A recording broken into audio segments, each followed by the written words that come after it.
Inside New Orleans Sports with Eric Asher is underwritten by... At Villeries Florist, we deliver the magic of flowers 7 days a week to the North Shore and South Shore in the New Orleans area. Whether it's for birthday parties, baby celebrations, Villeries provides colorful floral displays for all. With a store full of fresh-cut flowers, exotic tropical flowers, orchids, roses, and even fruit baskets, our goal is to make your vision a reality. Villeries Florist, proudly serving Louisiana since 1969. Mr. Ed's Oyster Bar and Fish House has been shucking here since 1979. Located at 3117 21st Street in Metairie, Mr. Ed's Oyster Bar and Fish House offers raw, fried, and grilled oysters, as well as a range of Cajun and Creole dishes. Enjoy a dozen with a smile.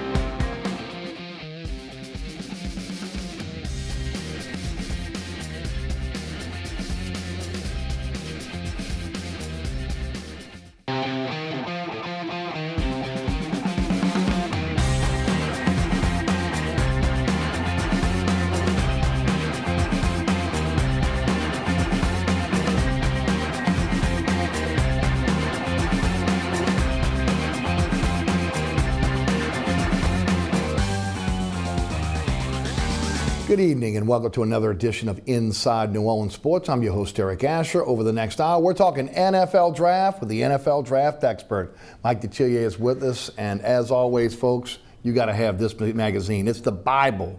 If you want to know what's going on in the draft, I've done it for years.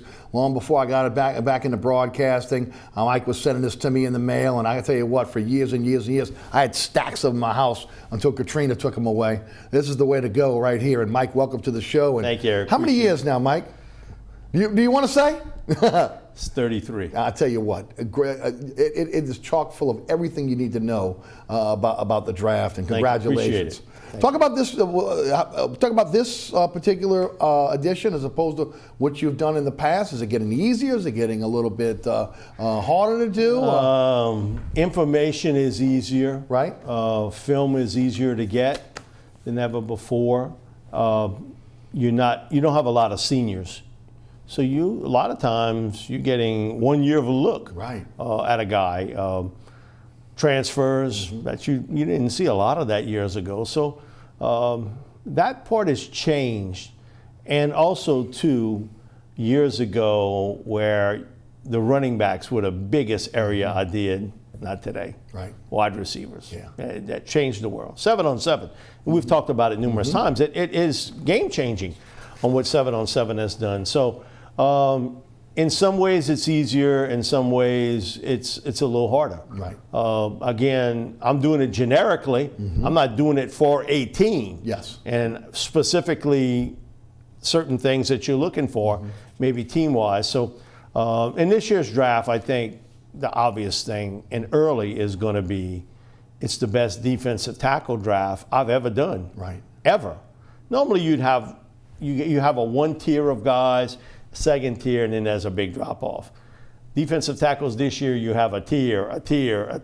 You got 4, and you're going to get some really good interior defensive linemen deep in the draft. I couldn't have said that any other year that this year, but it's going to dominate the first 20, 22 picks in the draft. Quarterbacks, either you got them or you're looking for them. Going to have 4 go in the top 22.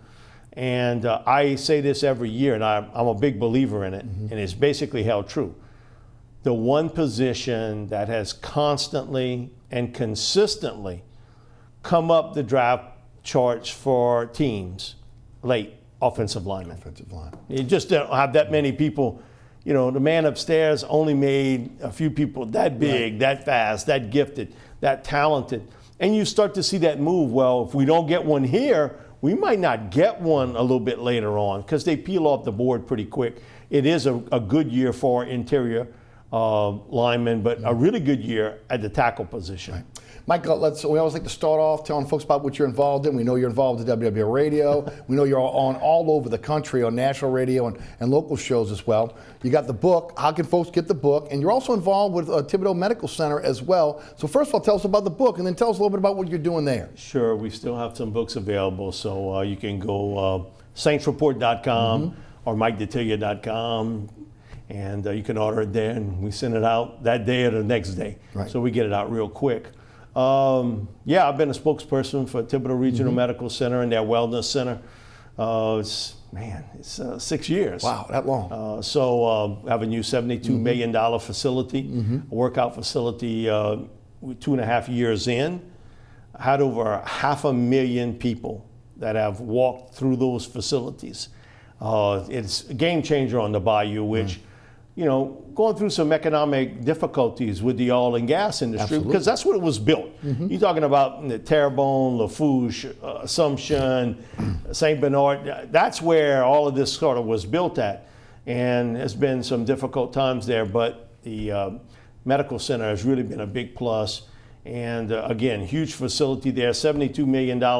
We have a phase 2 that'll be coming up with beach volleyball courses. We'll have a full track, a full football field, soccer field that'll be built behind the wellness center. And the CEO there, Greg Stock, has announced also that also an extension to the cancer center there. And Eric, it's one of the things, all of our lives have been touched one way or another with someone we related to or very close to with that. And it's something certainly that they've put a lot of emphasis in, and now they're expanding the new cancer center at Thibodeau Regional Medical Center. The athletic facilities open to the public to be able to utilize? Open to the public. If you want to come, they'll bring you around. You can go visit. We've had, I think, people working out. I think it's around 5,500 people that come on either daily, weekly, monthly basis, come work out at the center. It's unbelievable. Was built there. Archie Manning, who's also a spokesperson for Thibodeau Regional, he always says, "Man, Mike, I remember training here.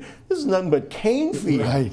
And now to see this facility there is just unbelievable. It's been a great economic boom to the area to have the new wellness center, phase 2 coming along, and also to the addition to the cancer center, which is again something that I think in anywhere in South Louisiana, you can see where all of our lives get touched with that. Yeah. If someone wants to find out more about it, how can they do it? They can go on to ThibodeauRegionalMedicalCenter.com and find information on it. They can go to the wellness part. They'll actually show you a visual 3D and take you around every facility, from the water training facilities to the bike classes to the weight training, the basketball court. That sort of thing. They play volleyball games there, basketball, and eventually I think we'll be in the hunt for some regional tournament swimming because of the facilities there. That's fantastic. And a great economic boom for Sure the is, Bayou, sure no is. doubt about it. Mike, let's get back to the draft. And based on what you have seen thus far, with what the Saints have done in free agency, what do you think is the priority now going into the draft? I still think if you can get your hands on a swing offensive lineman, a guy that could play guard and tackle, I still think that's a priority for this football team. With the injuries you've had throughout the years, if it's been Teron Armstead, as good as he is, he's had a lot of downtime to injuries. Same thing with Andrus Peat, and with Andrus's contract looming in the background. So I would still, if there was a guy there, I would certainly take a long look at that. Someone who could play both guard and tackle. And it'd probably eventually take Pete's place, because I don't think the Saints are going to give him the kind of contract that he's looking for down the road, especially when you've got that much money you know you're going to have tied up with Alvin Kamara, with Michael Thomas, Sheldon Rankins, eventually with Lattimore. Those contracts, Eric, we know, are going to be huge ones, record-setting type contracts for the position. So I think guard tackle is something there. And I still think wide receiver. There is no luxury at any position on this football team. But I think a really top receiver, and people talking about more of a slot receiver. My thing is today what you see is a lot of the bigger receivers playing in the slot. We've seen it with Michael Thomas. So a guy that's a little bit interchangeable. One thing with Sean, he's always liked bigger receivers. And I do think because of the run on defensive linemen, on quarterbacks, offensive linemen, the two Devons at linebacker. Yeah. If I've told this to agents and players themselves, if you're a defensive back, wide receiver, running back, you're going to be waiting. nothing you did wrong. Right. The Greeks settled this years ago. It's the big man theory. Right. You're going to get pushed back. I think that you're going to see first-round talent, especially at receiver, slip into round 2 and have teams start maneuvering. Also, it's a great year for tight ends, where I don't know if it's the best year I've ever done, but I certainly think it would compete with, if not be the best year, where you're going to have 2 going round 1, and T.J. Hawkinson, Noah Frank. From Iowa, right? Both from Iowa. Right. Both different style players. Yes. TJ actually can block. Noah Fant, Right. when he's going to throw that first block, it will be his first block. No, he's a glorified receiver playing tight end. He sort of gets in the way. Right. But he can catch the football really well. He's a huge target guy. TJ, he's the complete package. And one of the highest graded tight ends I've done in my 33 years. He's the real McCoy. Then you have kind of a second wave. Irv Smith Jr., Brother Martin, young man, went to Alabama, who I think will be a late first, early second. Josh Oliver from San Jose State, who I really like. I think he's a guy. What do you like about him? He's a big target kid, can catch the football, really good athlete. Again, he's not going to be a great blocker, but boy, he can scoot downfield, he gets open, and he can stretch the middle of the field for you. Jay Sternberger from Texas A&M, we saw him play a ton of football, and he was a really good player. One-year guy at A&M, but boy, he made a huge impact. And you're talking about a receiver who caught 6 passes for 30 yards or more. Eric, you ain't got a lot of guys that can put that on the resume. True. So that's the tier 2. But then you have a third tier of guy, Foster Morrow from LSU. You look at Dawson Knox from Ole Miss. Caden Smith from Stanford. All those guys really good football players in that sort of third tier of receivers, along with young man from Boston College. So it's a really good year for tight ends. And when does the run start? And we talked about it last year. A lot of people thought that maybe 2 or 3 going round 1. My deal was I didn't have any going in round 1, but if that would be, it would be just 1. And that's what happened. Hurst got in round 1. Everybody else fell into the second and third round. When does that run start? And I think Irv Smith will be the domino. Once he falls, then it won't be long. Then Oliver, Sternberger, and I tell you, Foster Morrow's going to go in this draft a lot higher than some people might think he is. What do you think? I think he's a late 3rd, early 4th round pick guy. When the season started, I talked to Coach O about it. He was like, Mike, I don't know. What do you think? I hope he gets drafted. I said, I think he will because he's such a good blocker. He can play on special teams, great leader. Yes. And I know he can catch the ball. And O threw this in first. He said, I'm just telling you, when they're going to time him, he's going to surprise some people. No, he didn't surprise people. He shocked everybody of how good of an athlete he is. Great competitor, a guy that wants the football in a tight spot. I think everybody realizes this past season, with the problems LSU had up front, they had to keep him in. Yes. He was underutilized at LSU, and even Coach O has admitted that. You know, we should have used him more there, but you take the chance. If you don't keep him in, we didn't know anything about Miles Brennan's injury, or we didn't know the fullest extent. Right. If Joe Burrow is horizontal, then where do you go from there? To a walk-on. Yeah, you really got a problem. Yeah, no doubt. Now, from what I understand from reading about Morrow, he's worked with a track coach in the offseason. That kind of helped him with his time. I agree with you. I think he was underutilized at LSU because of necessity. He said as much in his interviews with the media. I think he's going to be a nice pro. I really do. I think he'll be a starting tight end in the NFL. What's surprising is, I heard a couple of people say, man, I'm surprised how big he is. My thing is, man, either people got bad TVs, something's wrong. The one thing I could say about Foster is he's a big man. Yes. And, if you interview him, that mic is here because you see how tall he is. He's well filled out, but it's his focus, his toughness. And I know last year when there was turbulence going on in the LSU program in the summer, who knew what was going to happen with the quarterback situation? Even when Joe came in, you thought he was going to be the guy, but you hadn't seen it. And then you start to have guys get in trouble, one after the other, and you're wondering what's going on. Foster was one of the guys that got in the locker, this ain't going to happen to us. We're not going to let this split us as a team. And he became a big-time leader on that football team. But as a blocker, you know what he can do. Again, his special teams. But I think people are going to be surprised how well he can catch the football. And I never saw that speed on the field that you saw on the track. And sometimes it doesn't translate. One thing I do know is you're trying to tackle him, you better not catch him high. You better go real low to try to get him down. And I think, again, and I told this to Coach, I really think, when I look at him, doesn't he look like a New England Patriot player? A guy that can do all of this, be part of that system, team player, understanding, and he's so coachable. And I think that's something, Eric.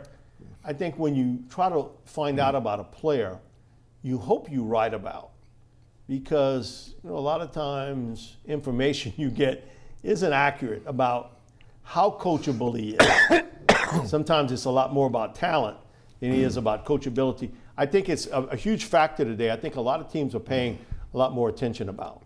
Talk about Irv Smith, please. Irv is a bit undersized at the tight end position. He's an okay blocker. Right.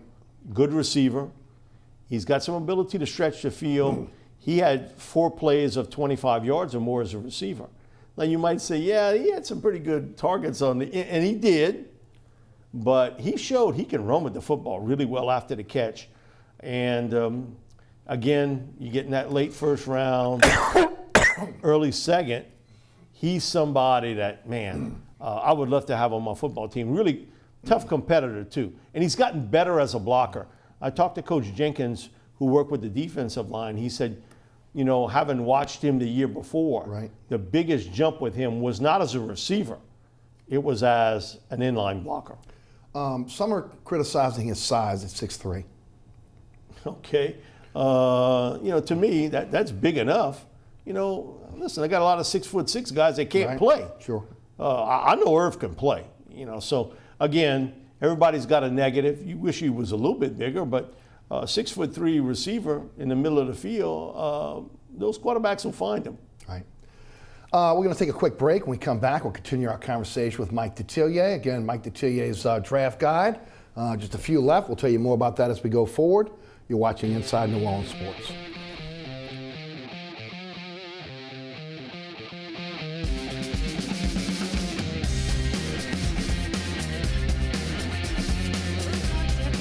Heating and refrigeration has been family owned and operated since 1989. Burkhardt has energy efficient solutions and offers brands such as Mitsubishi ductless AC units and Amana, the only manufacturer with a lifetime unit replacement warranty.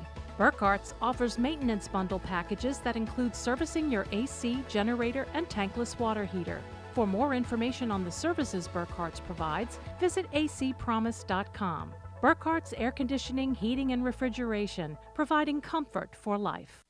Located at 3701 Iberville Street in Mid-City is Katie's Restaurant and Bar. Open 7 days a week, Katie's offers daily specials for lunch, dinner, and Sunday brunch. Serving New Orleans cuisine such as fried shrimp platters, grilled redfish, and a fully stocked bar.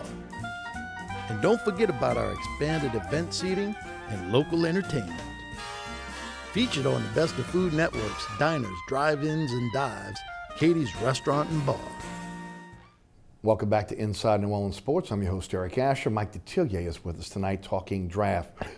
Mike, when you look at the wide receiver position, let's go to the wide receiver position next. First, I want to ask you the transition from the college game to the pro game. Now, we've seen Michael Thomas come in and make an immediate impact. But yet we saw Traquan Smith come in, and it looked like he was going to be a player that was going to make an impact throughout the season. Then he hit that rookie wall, then he kind of disappeared. How difficult is it in today's game for a wide receiver to make that transition from college to the pro game? It's hit and miss. It's a lot easier today because there's a lot more college concepts involved in the game than there ever was. So it's a little easier, but everybody individually kind of makes that curve a different way. What you're seeing today is a much bigger receiver than ever before. You take a look at DK Metcalf and A.J. Brown and N'Keal Harry you know, we can kind of go on and on and on with players, just huge receivers. And then you got Marquise Brown, who's 5'9", 170 pounds, soaking wet. Right. But watching him, he reminds me of a guy we grew up watching, Cliff Branch. Yeah. Man, and Cliff, how he's not in the NFL Hall of Fame, I really don't know, because, you know, he scared you. Yes. With his speed, his ability to do something after the catch. And that's what Marquise does also. You have Kelvin Harmon from North Carolina State, who came out early. I think also a second-round pick guy. So you got a lot of these bigger receivers, and again, the versatility. What are you asking them to do? Because a lot of times I think that comes involved. It's kind of overload. They played one position in college. Now you're asking them to play inside, out on the edge. And I think it's a little bit of an overload for some. And yet we've seen a guy like Michael Thomas, Amari Cooper, when he came into the league with the Raiders. I mean, it was immediate of how big of an impact he would have. Priority for the Saints, in your opinion, considering what happened last year with so many young receivers, having young receivers on the roster, you know, one would think that they would maybe look at the last wave of free agency and maybe try to grab a veteran receiver. But your thought, do you think that they're going to go the wide receiver route in this draft? It wouldn't surprise me. You know, again, it's a spot where I can say I'm thrilled with my receiving core. Okay, tell me somebody other than Michael Thomas come through in the clutch for you. Right. True. And you hear that long silence. Oh, well, we got young receivers. Well, man, I don't want to hear about young. I want to hear about guys that can play. A young guy, I'm grooming him for the next coach, so to speak. So I think if there's a talented receiver there, I think again, offensive line to me and receiver are the two areas that I would watch in this draft.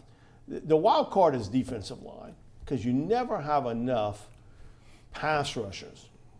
But there are some veteran guys that have not signed yet that were high-ticket guys a year ago that still haven't signed. Where's that going to end up?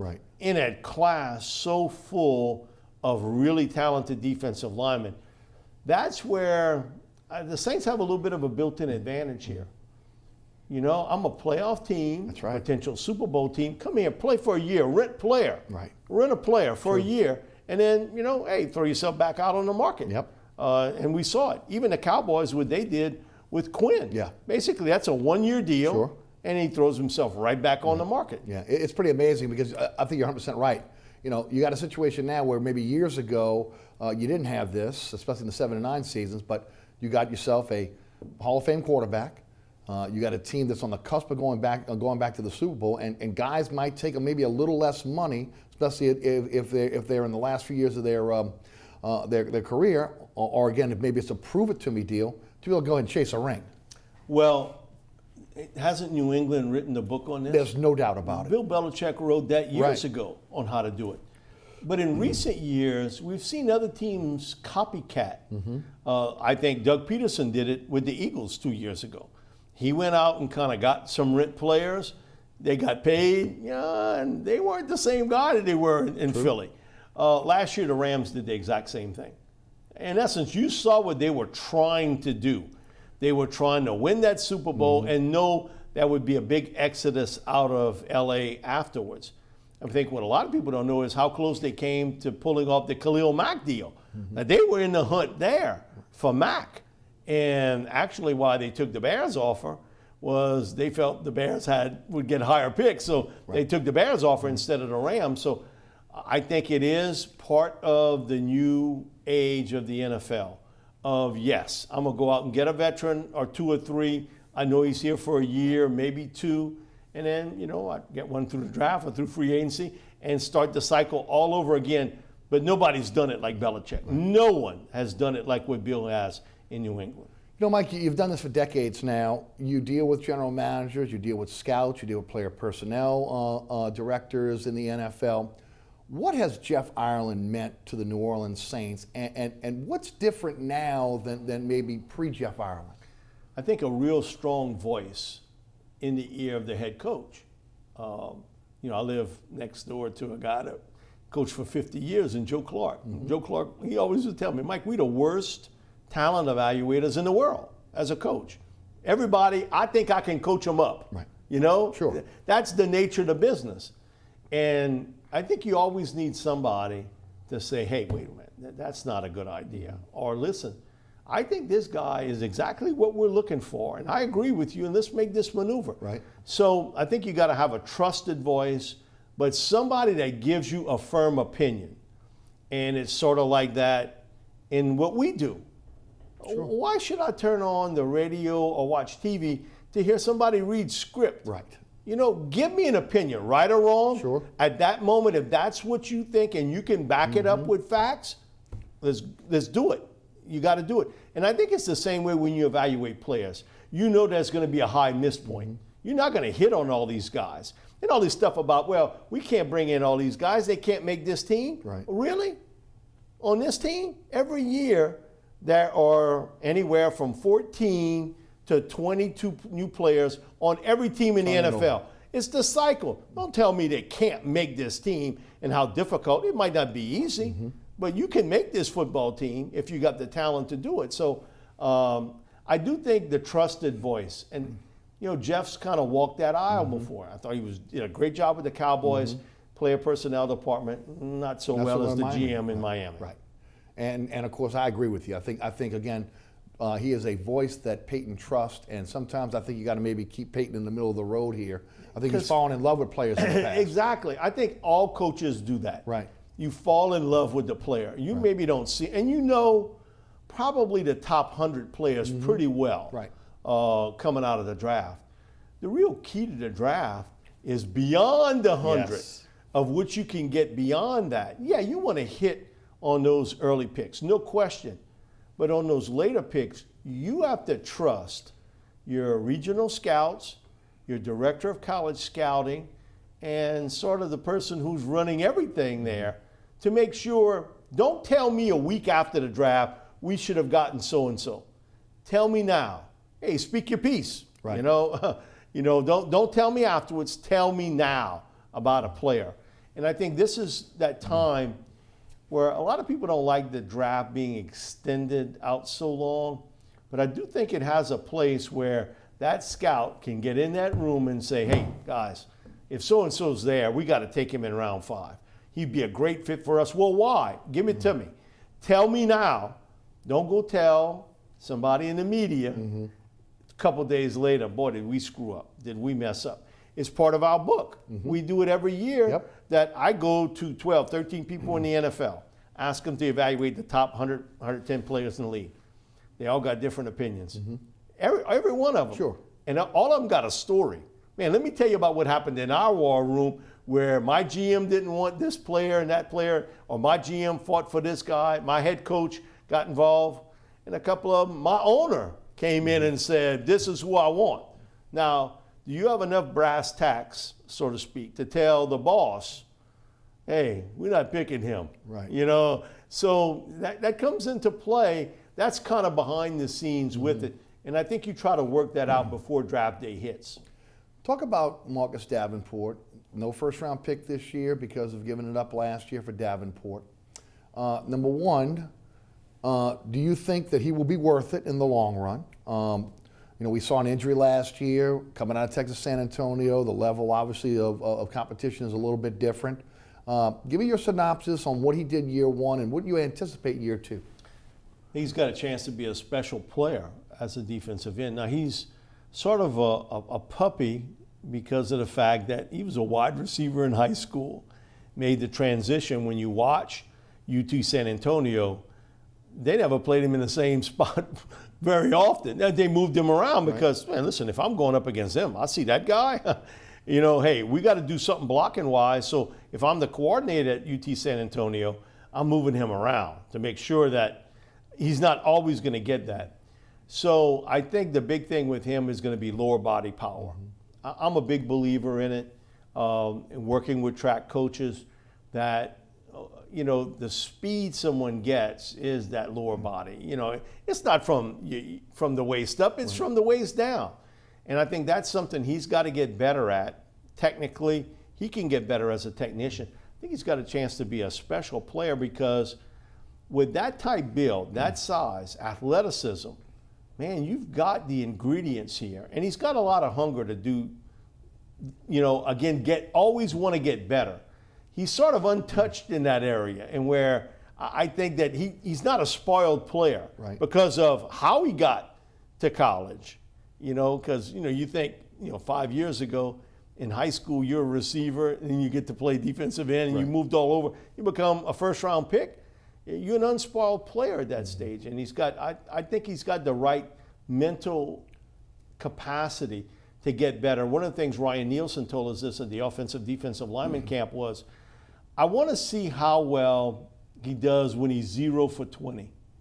20 snaps, I don't make a play. I didn't get the sack, I didn't make the tackle for a loss. He had some of those games this year. And he had a few of them like that. And how did he react? But he says, I think he understands, and we use that term, Ted Williams was the greatest hitter of all time.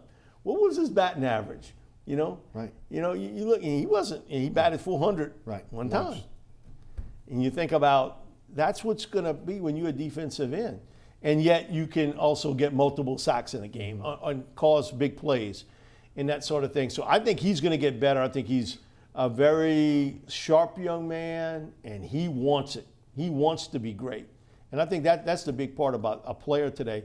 Coachability, talent, and when they both mix. Let's talk a little bit about Cameron Tom, Will Clapp, Nick Easton, now brought in from the Vikings. Supposed to be, again, plugged in as the starting center for this team. But you mentioned a little bit earlier, do you want to pay Andres Pete big money? Could there be a scenario on draft day with, again, him and his fifth-year option? Where maybe a team is in desperate need of a guard/tackle, because he can play either, although I think he's a better guard. Where, again, they're looking at their roster and saying they like what Tom's development is. They think Will Clapp is on the come. And, of course, they got Nick Easton, who could play center or guard. What are your thoughts on Clapp and Tom? And then if you would kind of morph into what Easton brings to the table. And do you think that's a possibility that they may dangle Andres Pete out there? I think you never know what's going to get offered to you. My thing is, in this draft class, tell me a guy as an interior guard that's a better player than Andres Pete. None. When he's healthy, he's better than any guard in this draft class at that point. Again, finances come involved. Nick is going to be the starting center, barring an injury. I always felt Clapp was going to be a better guard than he will be a center. You said it last year on the show. Cameron Tom, to me, is the young developmental guy at the center position. How many years away you think? Couple? I think he may be a year away where he's going to give some competition here. So I think when you never know what's going to get offered to you, but if I'm a GM and I need an interior player, the one thing I think you'll have to think about with Pete is I'm going to have to extend him. So I'm going to have to come up with a deal even before I make the trade or something in that works to make it happen. You don't want to do a one-year rental on a high draft pick. So it wouldn't shock me that somebody says, hey, I look at that draft board, we need a guard. Man, we need a guard in the worst way.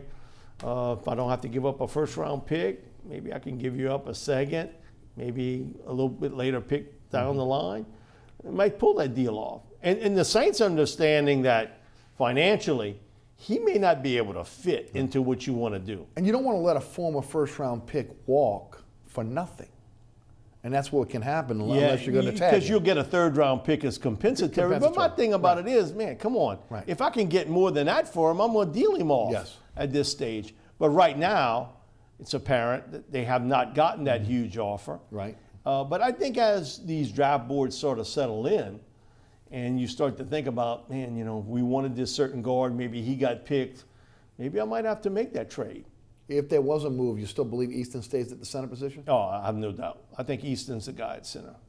How aggressive do you think they'll be in this draft? I think they'll be very aggressive. Again, if I'm going to the racetrack and I look at the track record, they traded up in round one to get another first-round pick to get Mark Ingram.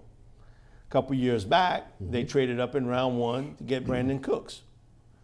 A few years back, they traded up in round 4 to get David Onyemata. 2 years ago, Alvin Kamara. He gave up a second-round pick to get back into round 3 to pick him. Last year, Davenport. Okay, I worked a lot of years with Buddy D. One thing he told me is that track record stays pretty good. And when you look at that long list, it may not necessarily mean, okay, we got to get into round 1.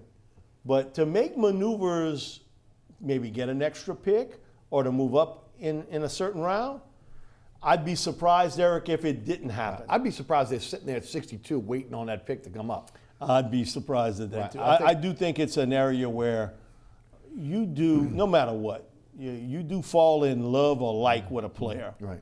that you want. And you maybe make a maneuver to get him. You mentioned defensive tackle. What are some other positions you feel that they make a strong run on in the first round? You mean overall? Overall, yeah, overall. I wouldn't be surprised toward the end is where you see a bunch of DBs come off the board, Okay. cornerbacks, safeties, where Greedy Williams, Byron Murphy, DeAndre Baker, all sort of peel off. Jonathan Abram, the safety from Mississippi State, who's a really good player. really is. Nasir Adderley from Delaware. And I also think, a young man from Florida, Chauncey Johnson, man, he's a really good football player too, and he's played across the board. He's played in the slot, he's played free and strong safety. They don't have a lot of guys that can do that. Right. So I think that'll be a run in round one. Other than defensive linemen, I don't think it'll be a big run on tight ends. I don't think it'll be a big run on receivers. I think there'll only be one running back picked in round one, Josh Jacobs from Alabama. 4 quarterbacks. Again, we live in that era where those 4 guys, and certainly Kyler Murray, I think, will be the top pick. Where I differ in the book from others is I don't see that there's going to be that team that's going to try to maneuver up to get a quarterback early. I think some teams are going to peel back and say, you know what, I don't think there's a lot of difference between Haskins, Drew Lock, Daniel Jones. Right. And I'm gonna kind of sit where I am. So I think that's going to be the interesting part when the second one comes off the board. And I like Dwayne Haskins a lot. I think he's a really good player. Drew Lock's the arm talent. We talked about that during the summer.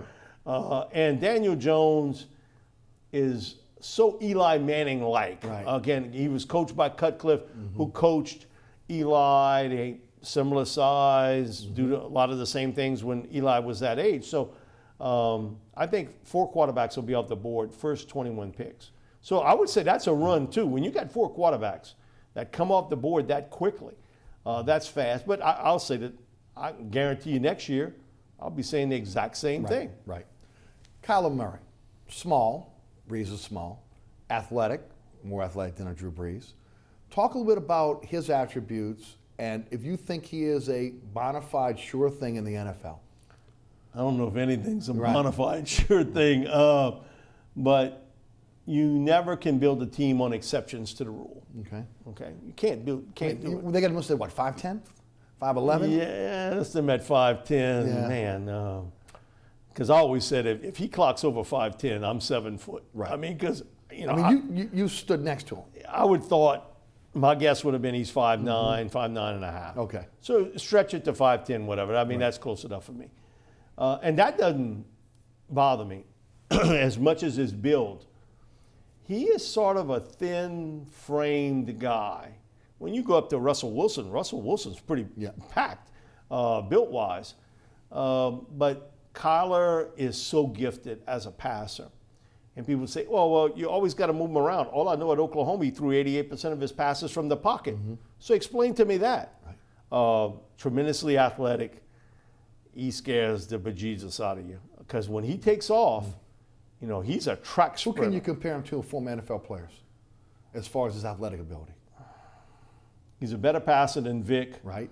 And there is no ifs, ands, buts about that. He doesn't run as fast, but he's in that zip code. He's in that zip code because, again, one of the things Oklahoma did was protect him a lot and making sure, he wasn't – and he was smart about it too. Right. He saw Baker take some shots at Oklahoma, so he was smart about it. But he's so intelligent. He knows where to go with the football. You're going to have to maneuver a little bit with him because of his size and give him an opportunity to see the lanes quicker. But Take a page out of the Saints book, what they've been doing with their offensive line for years now. Well, the funniest thing is, in talking to Lincoln Riley last summer, Lincoln told me he had 29 NFL head coaches go watch Oklahoma practice. Now, they're not there for ribs or barbecue or whatever. I mean, they're there to kind of pick up things. And I think if you kind of copycat, which I think Kinchins did at Cleveland, he took a lot of what we saw Baker do at OU and incorporated in Cleveland's system. Right. It worked. And I think the same thing's going to happen at Arizona. But my thing is, I watched Kingsbury coach at Texas Tech. Isn't that the type coach that's a perfect fit for him? Sure. I can't guarantee you this, but I have a great belief that when he got hard, and you're sitting with the GM, and I think Cliff leaned over and said, "Hey, listen, I know you spent a first-round pick last year on Josh Rosen, but if I'm going down, give me Murray, and let's go down with that." Right. And then Rosen becomes an asset to be able to move. Yeah, because one of two things will happen with him. I'm not giving him away for no third-round pick. No way. You'd be that's silly to do that, and all these reports about third. Come on, That's crazy. But I don't see a lot of teams in line to get him. I think his personality, he's rubbed people the wrong way. And I kind of saw it. You saw it at the camp. At the camp. He didn't pass that Dale Carnegie class real good. Not with me, but with someone else. Right. He was really abrupt with. And so you have that personality. And his coaches, even at UCLA, have admitted that. So I think it'll be a short list. But if I don't get what I want, you know what? He's better with me than he is with someone else. And this might sound morbid, but I do remember the injury to Teddy Bridgewater and what the Vikings gave up to the Eagles to get Sam Bradford. Yeah.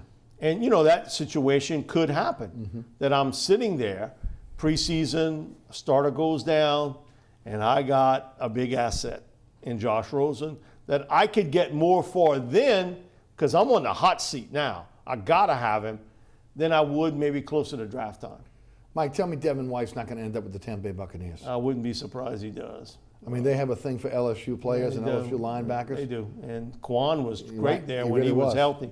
And then he got hurt. Now he's out on the coast in San Francisco. But how good is he? NFL. The best linebacker I've ever seen at LSU. I've said it before. He's the best. I think the one thing with him before the season started, you thought, if you look at history, it tells you middle linebackers, they go, the top ones, 9, 11, 12, 15. A lot of them go in the top 10. Right. He's going to be a top 5 pick. I mean, that's nothing he can't do on the field. And I tell this to scouts who kind of double check on, they maybe didn't scout the SEC, but they're Pac-12, ACC. They haven't seen Devin play every game. I always tell them he's a football puppy. When he came to LSU, he thought he was going to play running back. Right. I did an interview with him as a freshman, and he still had in the back of his mind, they got Fournette and they got Geis and Williams, but I think I'm pretty good. My thing is, man, if you want to get on the field, you better play linebacker. So he's still, I think, learning some of the position intricacies of playing the game. But you look at his speed, his power, his ability to get back in coverage. He can blitz up the middle. He's terrific doing that. And O told me this, that, listen, he said, I was on the staff at Ray Lewis, Patrick Willis. He's every bit as good as both of them. That is now that's saying something. That's top company. And I've compared him a lot to Patrick. I think he's very similar build, can do a lot of the same things. So I look back at Willis's career. I don't know if he'll get in the NFL Hall of Fame, but he would be in the NFL Hall of Very Good, because when he was playing middle linebacker, if he wasn't the best, he was 2. Oh, there's no doubt. Some other top Louisiana prospects that you expect to go in this draft? It's an interesting year, and I had a college coach tell me this. I see why it didn't work out at the end with Coach Miles. Look all the former Louisiana players that are everywhere else. That are all over. Right. And you think about Irv Smith, who we talked about from Brother Martin, who wasn't widely recruited by LSU. No. Originally committed to A&M. He was going to go there. Cody Ford, offensive lineman. He either started at left guard or right tackle for 3 years at Oklahoma. And I think he's a first-round pick guy. LSU wasn't even in the mix with him. He was like a second-tier guy. Jerry Tillery from Notre Dame. Highly recruited football player. LSU did go after. Notre Dame told him, oh, yeah, you can play offensive line for us. And the first thing they do, they move him to defensive tackle, which that's what Les wanted to do. He wanted to play him at defensive tackle. A little bit of a hit and miss player, but boy, he's gifted athletically. I think he's got a shot to be a late first, early second round pick type player.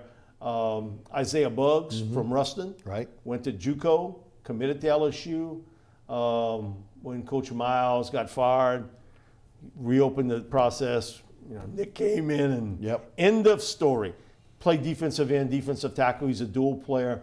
I think he's a late second, early third round pick type guy. And certainly greedy. Right. And what he's done at LSU. How good can he be? Man, Greedy is terrific one-on-one cover guy. He's got the size, the length you're looking for. He plays the ball well. And he's like a receiver. He plays it just like a wideout. Physically needs to get stronger. I hear all these guys, well, Greedy dropped in the draft because he can't tackle. My thing is, man, Greedy been playing for 2 years. You ain't figured that out yet? Right. Come on. Greedy never was a great tackler. Now, he's got to get better in that area of the game. But, man, he is a really good cover guy. I think he's a 20s pick in round one. But he is like a lot of these corners and receivers that can feel the heat of the big men as they pass him up. Right. It's nothing that he did wrong. You can say, if you couldn't tell me after one game Greedy couldn't tackle, then you're not watching LSU. Yes. Again, it was obvious. He's not a great tackler. And he admits that he got to get better in that area. But I got him on the field because he can cover. And he's a ball hawk. Right. Ball's in his area, he thinks it's his. Yeah. A lot of teams stay away from him in the college game. I don't know what they're going to do in the pro game. And I think what it did last year, it goes to show you how good of a player Christian Fulton turned out to be. Yeah. Because you know what? Teams go, man, I'm not throwing the football while Greedy. And I'm going to pick on the other guy. The first game, yeah, he was a little shaky. Then after that was, man, who's that other guy on the other side of the field? Man, and Christian Fulton, up until he got hurt, he, in my opinion, he played every bit as good at corner as Greedy did last year until he got hurt. Right. Mike, talk about the loss of Mark Ingram and where you think he will be hurt, the team will be affected the most. I think he was the emotional spark plug. He was the guy that sort of lit the flame for them. Right. And again, he was a great locker room guy. Are you surprised by, again, the $7.2 million to Latavius Murray at that. and the $6.5 million for Ingram that was guaranteed, and the fact that he didn't answer the calls from Peyton when Peyton said that, like, I tried to instant message him, I tried to text him, I tried to call him, and again, radio silence on his part. My thing about that is it goes to show you sometimes the power of an agent. Yes. That gets And the mistake of the agent as that well. puts in his ear. And you hate to see it, but Right. that's what happened. But Right. listen, sometimes that's business in the NFL. It wouldn't be the first time that that's happened, that an agent has a lot of control Yes. at that point. But, Mark's got to take control of that. There's Got to no say, doubt. well, listen, enough's enough. Right. This is where I I married wanna a New be. Orleans girl. I'm living in New Orleans. My children are born in New Orleans. I want to be in New Orleans, and I want to finish my career there. I agree with you. I think that's on him. That's more in hit. You can blame the agent Right. for putting it there, but to keep it there, Right. got to Look, blame and it you on can't Mark. you can't ignore the head coach that's calling you, that has been in your corner since day And he one. backed you up when no one else There's did. no doubt. First couple years, you had a bunch of injuries. Yep. You were a disappointment. There was a lot of talk about this team trying to move him. Who stood in your corner? Yep. It Sean was Payton. Sean Payton. That's right. And eventually it could work out because the one thing I do believe, Mark Ingram's a better player than Latavius Murray. There's no ifs, ands, buts, or maybes about that.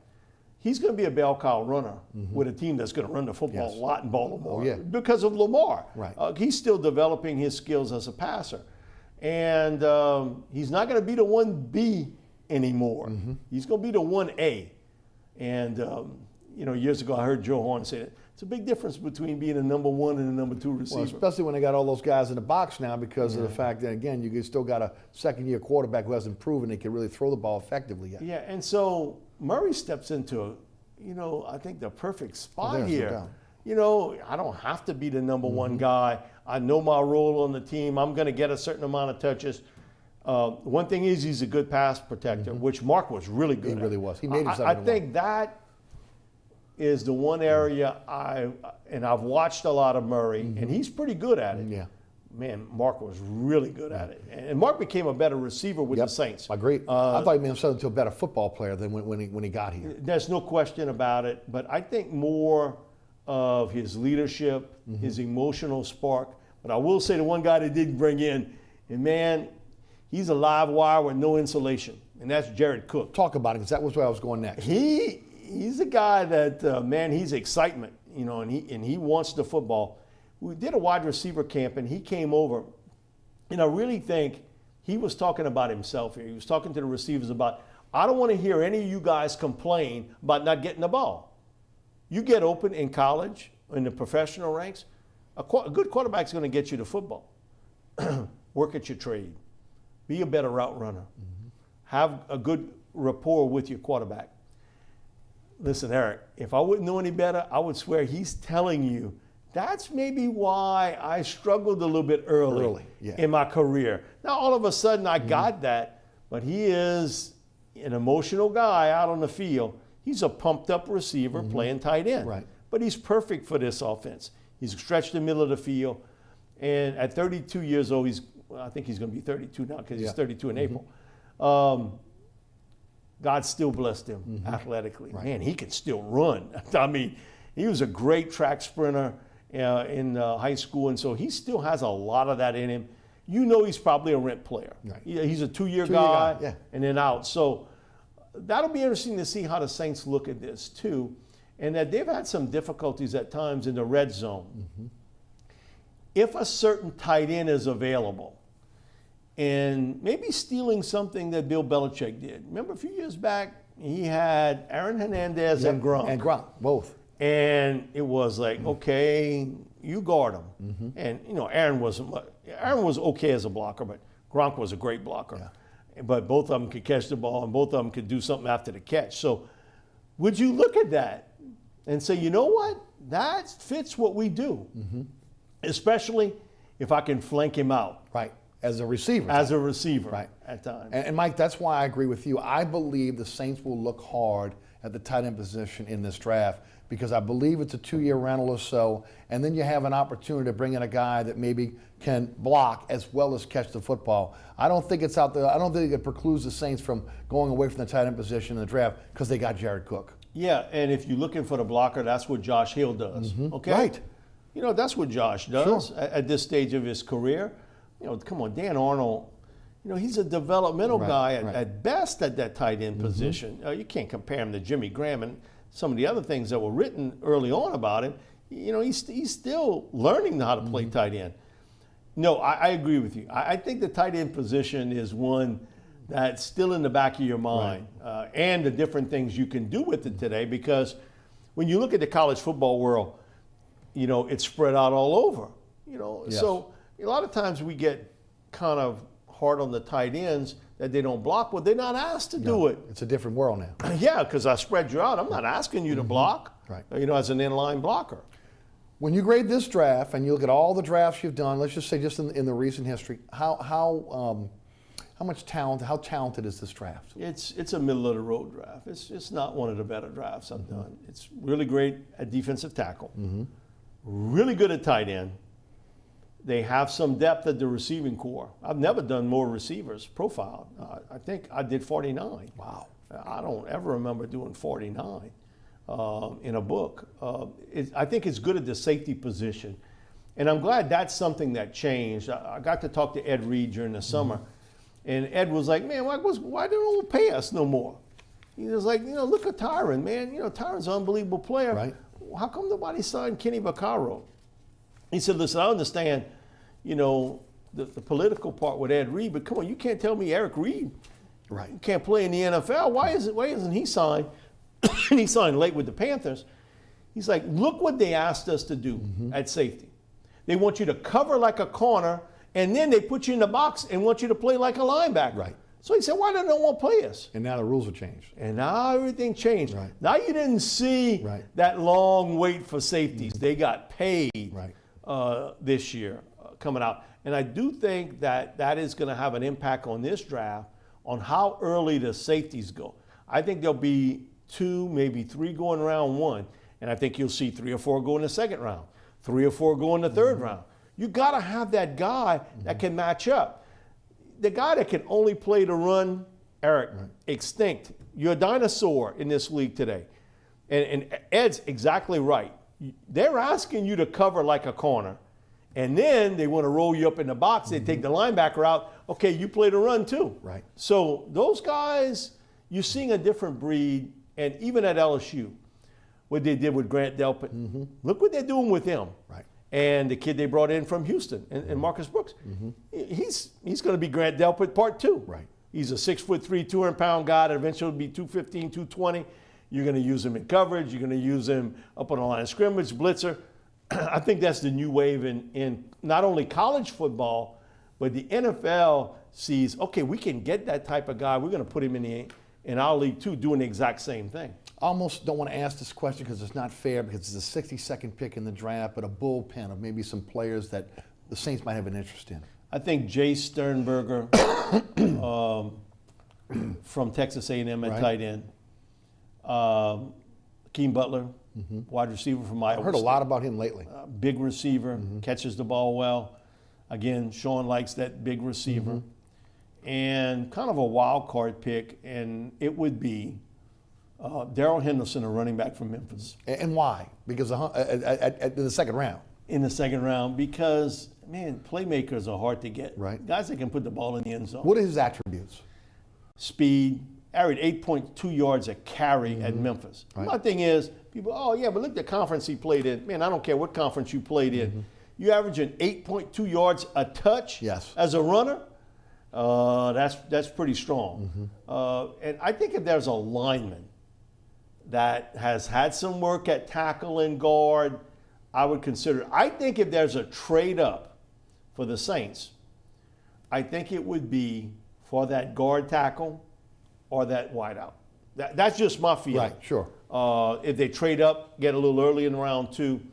And I do see this team, I think, trying to get back into the 3rd and 4th rounds on a player that they really like. Yeah. And maybe that guy up And maybe that guy is in Baton Rouge by the name of Foster Morrow. Yeah, I would not doubt it. Mike Detillier, this is the Bible here when it comes to the draft. Mike, SaintsReports.com, MikeDetillier.com? Yes, SaintsReport.com, MikeDetillier.com. As always, Mike, thanks for being Thank with you, us. Eric. Appreciate it, buddy. Oh, man, I tell you, great job by Mike as always. Thanks so much for tuning in. Remember, there's a rebroadcast of this program each and every Friday night right here on WLAE-TV at 10 p.m. on Pelican Sports Television, 9 o'clock on Friday night. That's statewide. You can catch me on the radio, Sports 1280, 101.1 FM HD2 and the iHeart Radio app. That is noon to 2 weekdays. You can also listen live, download the podcast at ericasher.com. All the previous episodes of this program can also be seen at ericasher.com as well. I want to thank the WLE production staff, including Ron Yeager, Jim Dotson, also Naila Jones, Alex Chacon, and my director, William Hill. Special thanks to my good friend, Mike Detillier. Thanks so much for tuning in. We'll see you next week for another edition of Inside New Orleans Sports.